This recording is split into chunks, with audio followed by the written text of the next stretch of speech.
Ngeten kula terangaken nggih. Kula niku pun bersumpah teng pangeran. Kalau ada riwayat sahihah, ini rungokno nggih. Ada riwayat yang sahihah, riwayat itu benar dari Rasulullah. Maka kita tidak punya pilihan kecuali mengimani itu. Meskipun wafil qalbi minha syai'un, meskipun hati kita menanyakan.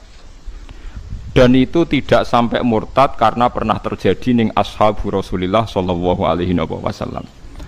Ini begini misalnya contoh. Ada sahabat namanya Hilal bin Umayyah. Beberapa sahabat, ada Uwaimir, ada Hilal, beberapa sahabat. Itu jan mergoi bojone iku ditimpali wong lanang liya, dikeloni.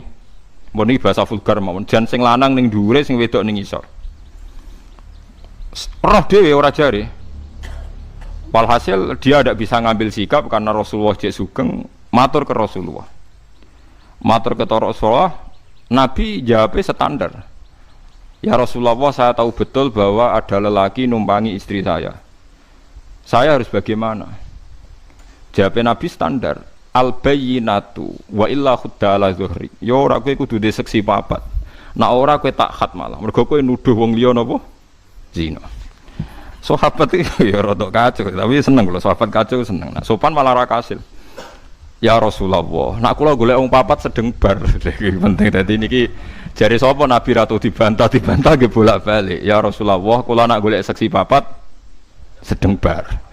Paham ya? Ora usah bayangno dhewe. Mulane sing dibojo elek iku ora usah mikir hadis iki. Dijamin aman nggih, dijamin apa? Aman. Mulane kudu syukur, dibojo elek kudu napa? Syukur. Tingkat keamanannya lebih bagus. Ya Rasulullah, kalau nak golek seksi papat itu sedeng bar. Nah, saya sebagai kiai berkali-kali ditanya oleh para intelektual, Gus, itu kan tidak adil, masa kesaksian langsung nggak diterima? Maksudnya Rasulullah itu gimana? Makanya saya tadi mukadimah, kalau ada riwayat sahihah, meskipun kita agak janggal, kita harus menerima itu. Setidaknya kita sebagai ulama harus yakin bahwa qul falillahil hujjatul balighah. Pasti argumentasi hukum Tuhan lebih baik. Misalnya pertanyaannya dibalik. Andai kan Rasulullah menerima kesaksian orang itu, iya kalau orang ini mungkin kasus ini dia benar.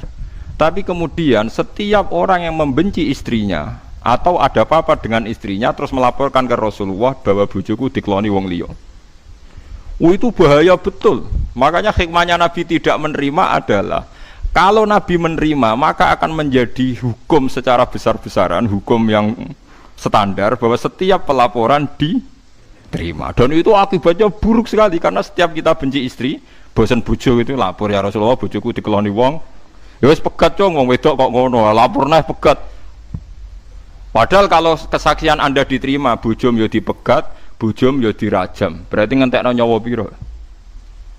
Sehingga ini pentingnya ngaji. Makanya saya tadi mukadimah ta'ala nu'min bina sa'atan, ayo kesini iman bareng-bareng. Tetap jawaban Rasulullah ini lebih baik. Sampean jangan selalu tanya. Kalau sampean selalu tanya, kan iso wae Gus sing lanang ku bener. Kalau pertanyaan Anda begitu, ya iso wae sing lanang iku goroh kan? 50-50 kan? Misalnya kayak mendingan, tapi sing matur tiange jenggoten khusyuk. Misalnya ngoten. Lho wong khusyuk bodoh niku pirang-pirang. Bangsa bodoh niku setan niku padha wae to. Ya, wong khusyuk terus rata bodoh niku bolak-balik iki biar. Paham ya? Ini hebatnya Rasulullah. Saya itu punya beberapa riwayat yang Nabi dibantah, tapi akhirnya jadi hukum. Akhirnya jadi hukum. Itu hebatnya Rasulullah. Rasulullah juga agak tersinggung ketika dibantah. Nah, kemudian Rasulullah juga ngalami masalah setelah tidak menerima kesaksian Zaud. Mun iki bahasa Arab pokoknya sing lanang Zaud, sing wedok Zaujah. Nah, contoh bahasa Arab ini bahasa Arab kacau. Mergi nak adate Quran mboten enten Zaud, mboten enten napa Zaujah. Dadi kabeh Zaujah ki jama'i azwat, mergo mboten mengenal mufrad napa Zaujah. Itu dalam bahasa Quran. Tapi bahasa fikih kan kita biasa Zaud iku lanang, Zaujah wedok. Jadi bahasa fikih kok zaman kita ngaji ibtidak anu Zaujun lanang Quran utae Zaujah wedok. Nah Quran mboten enten. Misalnya asarobuhu in talaqakunna ayyubdilahu azwajan khairam minkunna, mboten zaujatin tapi napa azwajan. Padahal niku jelas garwane napa Nabi. Mergo maknane Zaud itu pasangan, paham nggih? Dadi pasangan nek sing ngomong lanang ya wedok, sing ngomong wedok lanang. Mulane teng ngene Quran niku asa rabbuhu in talaqakunna ayyubdilahu azwajam khairam minkunna. Mboten zaujatin tapi napa? Azwajan. Paham nggih. Jadi ini sedikit beda nih bahasa Quran mbek bahasa napa? Fikih. Mun iki nganggo bahasa fikih, bahasa goblok-goblokan kowe sing gampang zahud iku lanang. Lha cek kuwi to. Lan nerangno Mustafarukin barang gak ngene kangelan zahud iku lanang. Ya cek iku. Itu. Dadi muslimun iku lanang. Muslimatun iku itu. Padahal bahasa iki kelirune kakean. Mergo nak mbok arteni ngono berarti Nabi nak ngendikan al muslimun man salimal muslimun min lisani wa yadi, berarti al muslimu te muslim lanang. Iku padahal maksudnya Nabi ora kudu lanang. Dadi jane maknane ngono yo kriminal, ke depan niku gak prospek. Mun iki gampang-gampangan kula baleni malih. Saya punya sekian riwayat yang Nabi itu dibantah karena nyulayani kesaksian. Tapi itu bagus bagi Rasulullah, bagi hukum Islam ila yaumil kiamah. Ya Rasulullah, kalau saya nyari saksi 4 itu sedeng bar. Wes.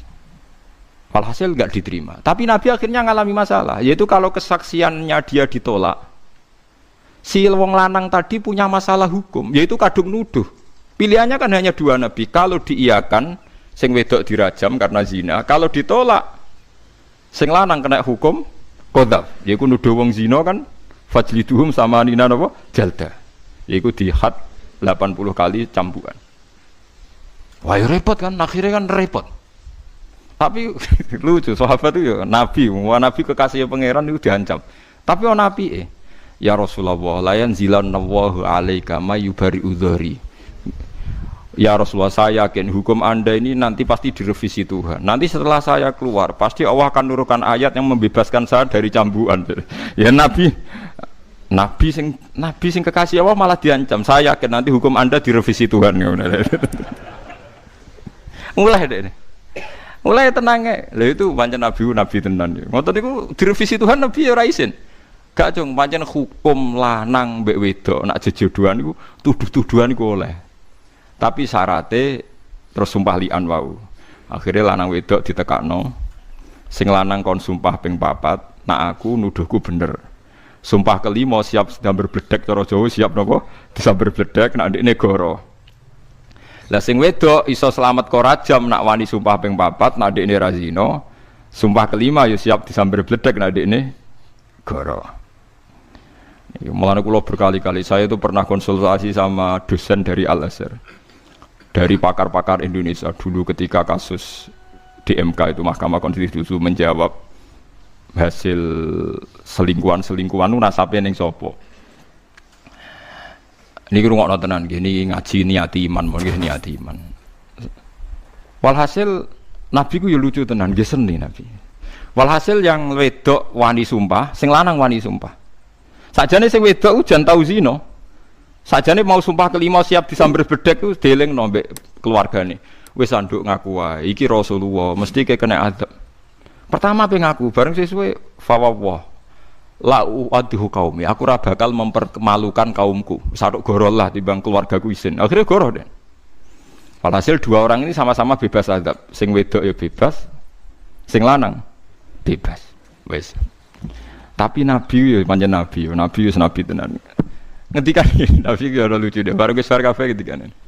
Ngene cuk yo engko ingka na akhalal ainain.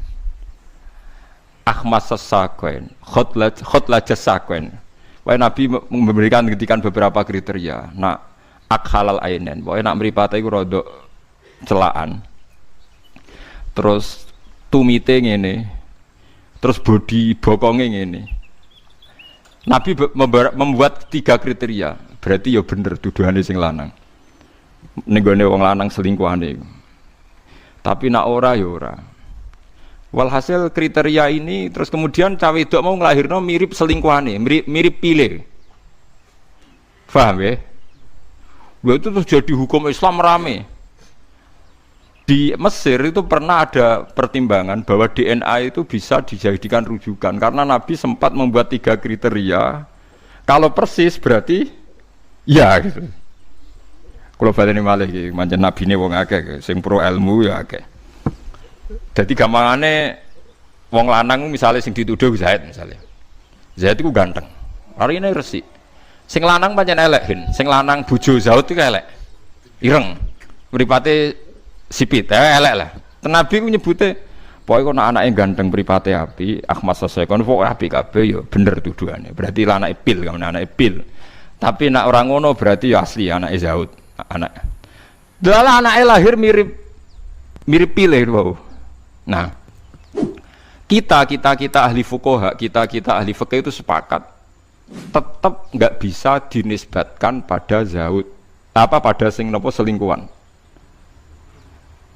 Paham nggih? Senajan to ono alamat. Lah mulane niki sing ngaji kula suwun hukum itu tidak bisa ditentukan oleh ilmu.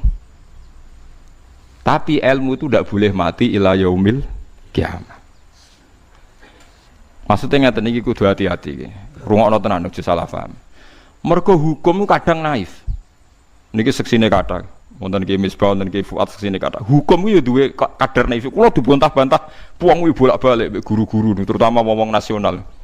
Gus tak angen-angen hukum Islam iku gobloke ra karuan lha piye. Misale sing lanang ning Batam to ning Malaysia wong karuan ra tau mulai. Sing wedok digonjak-gancekno lanangan.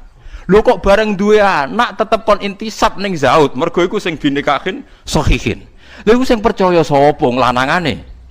Ora ono. Lha iki kadang klirune hukum Islam cara mereka kan. Lho ayo kangelan wong tanggane ora kabeh nek sing lanang ra ning omah. Lho cara hukum fikih kan intisabe anak ning bapak sing nikahin sahih. Paham nggih? Lho ora iso to, coba duga-duga kan gak iso, nuduh haram kok. Agama kan ngajari nuduh iku haram, tapi bodoh ora oleh. Ayo kangelan to gitu. Kula bali malih. Agama iku nuduh haram, iku dadi khawarij to mulai tak terangno kok. Agama iku nuduh haram to ora? Haram. Lah goblok. Yo haram padha wae. Artinya goblok haram, lanangane ra ning omah kok barani anake. Sing lanang ku piye? Wong anake ning Batam Malaysia ra tau mulai. Sing wedok ya ning omah ra tau nyusul. Kok do pengalaman do cerdas. Tanggane ora nak bedino digonjekno lanangan. Lho kok ndarani anake bapak iku piye? Aku mau ngaramno. Lah kula bolak-balik ngalami ngoten ditakoki. Niku sepundi lho Gus? Hukum kok goblok-goblokan niku ora khusnudon mek merem lho Gus. Wong karwan bapake ra ono. Jare khusnudon mek merem. Lah ya tak apa kowe ora rasane dadi wong alim. Enak dadi kowe kaya wong sekuler, wong nasional, wong dalanan. Dadi anggere nuduh wong tak beda. Lah cara kowe lanangane piro? Sing goncak-goncekne ya ana wong telu ya pilihno sitok aku. Padha ra isane kan. Sing dadi sing ndi jejal. Ya padha ra isane. Lah ya padha ra isane. Mulane ilmu iku rahmat. Lah iku pentingnya hadisnya Kanjeng Nabi jelas nongko nak anake mirip iki ya anak iki. Mergo Nabi ku ora anti ilmu ila yaumil kiamah. Ya artinya secara ilmu kan gak mungkin ngintisapno ning Zaud. Paham nggih? Secara hukum Islam kira oleh ngintisapno ning tuduhan pil. Ya akhirnya pertanyaannya bener wong tasawuf. Kula akhirnya ngandani wong-wong wis ora ngono kejadian ngoten. Ngene lho. Kowe ra roh iku bapake ra gak dadi pertanyaan mungkar nakir to. Akhirnya tak dingin paham. Kowe ra roh bapake iku sapa ra ya gak dadi pertanyaane malaikat. Kok kowe semangat kepengin roh bapake? Jangan-jangan kowe ya kepengin semangat nginceng barang. Lha ora dadi pertanyaane malaikat oleh berburu kok nganti ngono. Terus tak takon, jute sing selingkuh iku lho dhisik zaman wong elek. Kowe ya ora kepengin roh. Sing tertarik mesti sing wis selingkuh wong ayu ndo tertarik kepengin roh. Lah sing selingkuh elek wis ora menarik sapa kono lanangane. Iku hukum Islam ila yaumil kiamah. Mulane kula suwun nek sampean seneng Rasulullah, hukum iku tetep ora oleh kalah mbek ilmu. Tapi ilmu aja pateni. Tapi ilmu ya aja mbok endel. Ilmu ora iso ngrusak napa hukum. Di misalnya ono Zaud mbek Zauja urip sak omah wis masyhur Zauja tukang selingkuh, tetep cara ilmu iku anake Zaud. Engko nak kawin waline nggih Zaud. Senajan to wong roh kabeh mirip tanggane anake paham ya. Tapi ora iso hukum tetep hukum, ilmu nggih tetep ilmu. Lah kadang-kadang kita iku nak seneng hukum anti ilmu, nak seneng ilmu anti hukum iku musibah. Mulane niki kula suwun sing cek biasa NU, cek sing biasa Muhammadiyah. Iku aja geman gusur hukum tapi aja anti napa